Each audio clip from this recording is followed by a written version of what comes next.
Dear viewers, তোমাদেরকে আজকে এমন একটা বিষয় শিখাবো যেটা তোমাদেরকে এভাবে আর কেউ বোঝায়নি। মাই ডিয়ার স্টুডেন্টস, এখানে দেখো যে বিষয়টা দেওয়া আছে, দেখো যে ন্যাশনাল এডুকেশনাল হচ্ছে অ্যাজেটিভ। দেখো ন্যাশনাল হচ্ছে অ্যাজেটিভ, এডুকেশনাল হচ্ছে অ্যাজেটিভ, কিন্তু দেখো যে রিমুভাল এবং অ্যাপ্রুভাল হচ্ছে নাউন। এখন দেখো এই যে চারটা ওয়ার্ডস রয়েছে সবগুলার শেষে কি রয়েছে, দেখো এ এল রয়েছে। দেখো প্রচলিত বইগুলাতে দেখবা যে কোনো ওয়ার্ডের শেষে যদি কি থাকে এল থাকে তখন সেটা কি হয়, নাউন হয়। দেখবা তাহলে কোনো ওয়ার্ডের শেষে এল থাকলে কি হয়, নাউন হয়। তুমি যদি এই ধারণা নিয়ে বসে থাকো তাহলে কিন্তু তোমার অনেক জায়গায় ভুল হতে পারে। তোমাদের যে বিষয়টা মাথায় রাখতে হবে সেটা হচ্ছে, দেখো যে নাউনের শেষে যদি এল থাকে তাহলে তখন সেটা কি হয়, অ্যাজেটিভ হয়। নাউনের শেষে এল থাকলে কি হয়, অ্যাজেটিভ হয়। যেমন দেখো ন্যাশনাল, ন্যাশন কি, দেখো ন্যাশন হচ্ছে নাউন, এই ন্যাশন হচ্ছে নাউন। টিআইওএন থাকলে আমরা জানি যে কোনো ওয়ার্ডের শেষে সেটা নাউন হয়, তাহলে ন্যাশন হচ্ছে নাউন, নাউনের সাথে এল যুক্ত হয়েছে, এই কারণে দেখো এটা হচ্ছে অ্যাজেটিভ।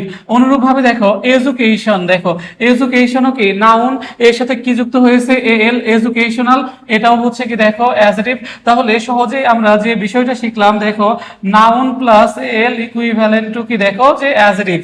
তাহলে নাউনের শেষে যদি এল থাকে তাহলে সেটা অ্যাজেটিভ হবে, যেমন ন্যাশনাল, এডুকেশনাল, এগুলো হচ্ছে অ্যাজেটিভ, কারণ ন্যাশন নাউন, এডুকেশন নাউন, এর সাথে এল যুক্ত হয়েছে, এই কারণে এই দুইটা হচ্ছে অ্যাজেটিভ।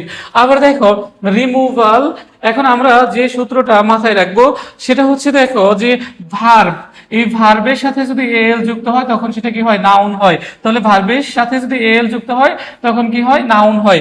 যেমন দেখো রিমুভাল, দেখো রিমুভ থেকে আসছে, দেখো রিমুভ, রিমুভ থেকে রিমুভাল, রিমুভ হচ্ছে ভার্ব, দেখো দূর করা। তাহলে এখানে ভার্বের শেষে কি যুক্ত হয়েছে, এল যুক্ত হয়েছে, তাহলে এটা কি হবে, দেখো যে নাউন হবে। দেখো তাহলে এখানে আমাদের এই বিষয়টা মাথায় রাখতে হবে যে দেখো রিমুভ হচ্ছে ভার্ব, এর সাথে এল যুক্ত হয়েছে, এই কারণে এটা হচ্ছে নাউন।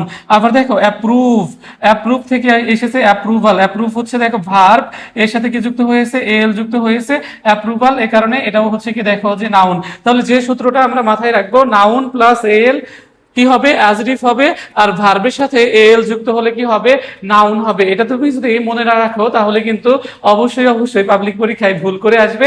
প্রচলিত গাইড বুকগুলোতে দেখবা যে কোনো ওয়ার্ডের শেষে যদি এল থাকে তখন কি হয়, নাউন হয়, কিন্তু না, এল থাকলে কি হতে পারে, অ্যাজেটিভও হতে পারে, আবার নাউনও হতে পারে। নাউন প্লাস এল অ্যাজেটিভ হবে, ভার্ব প্লাস এল থাকলে কি হবে, তখন সেটা নাউন হবে। আশা করি সকলেই বুঝতে পেরেছে। আর এই আশা রেখে এই ভিডিওটি এখানেই শেষ করতেছে। Thank you.